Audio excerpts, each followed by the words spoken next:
पाकिस्तान तहरीक इंसाफ के चेयरमैन इमरान खान साहब ने ये कहा है कि जो चला गया है पाकिस्तान तहरीक इंसाफ से, जो छोड़ गया है, जिसे निकाल दिया गया है, अब उसकी वापसी जो है वो एक तरीके के साथ ही होगी। वो अपना मुंह बंद रखें और तो बेहतर होगा, और उसके बाद जब वक्त आएगा तो उस वक्त फैसला किया जाएगा। शेर अफजल मरवत हो या कोई और हो, जिनको निकाल दिया गया है उन्हें निकाल दिया गया है। उनके बारे में क्या कहा और इमरान खान साहब के बारे में इमरान खान साहब ने क्या कहा, सुनिए सलमान अकरम रज़ा साहब क्या कहते हैं। जी बिल्कुल एतमाद का इजहार किया है। वज़ीर आला खैबर पख्तूनख्वा के हवाले से कोई इब्हाम नहीं है। वो खान साहब के मुकर्रर करदा वज़ीर आला हैं और वो अपने फ़राइज़ खान साहब की हिदायत के मुताबिक सर अंजाम दे रही हैं। जहाँ तक तकर्रियों का ताल्लुक है वो बिल्कुल अपनी जगह है बात। खान साहब का हुक्म बिल्कुल मौजूद है।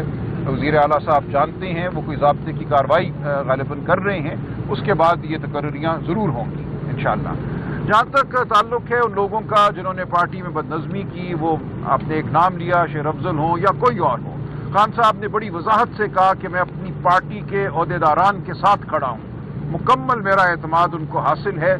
शेर अफजल साहब पार्टी से बाहर हो चुके हैं, ये दो टोक फैसला है, इसमें कोई तब्दीली नहीं होगी। और बाकी जो कोई भी अपने आप को समझता है कि वो पार्टी में आना चाहता है या पार्टी का खैर खा है, तो उसको अपनी जुबान को भी लगाम देना होगी और उसके बारे में मुझे बात करने की ज़रूरत नहीं है। खान साहब ने यही कहा कि इन लोगों को इतनी अहमियत ना दो, तुम बात मत करो, तो मैं इसलिए बात नहीं करूंगा। हम नहीं ये चाहते कि कोई शख्स हमारी बात के जवाब के तौर पे आके टीवी स्टेशन पे बैठे, टीवी चैनलों पे बैठे।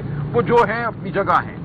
पार्टी बिल्कुल मुत्तहिद है, पार्टी के ओहदेदारान मुत्तहिद हैं, पार्टी का मौक़िफ़ आपके सामने आ गया। जिस किसी ने बदकलामी की, जिस किसी ने ज़दोकोब किया, वो पार्टी का हिस्सा नहीं है और पार्टी उसकी शदीद तरीन अल्फाज में मज़म्मत करती है।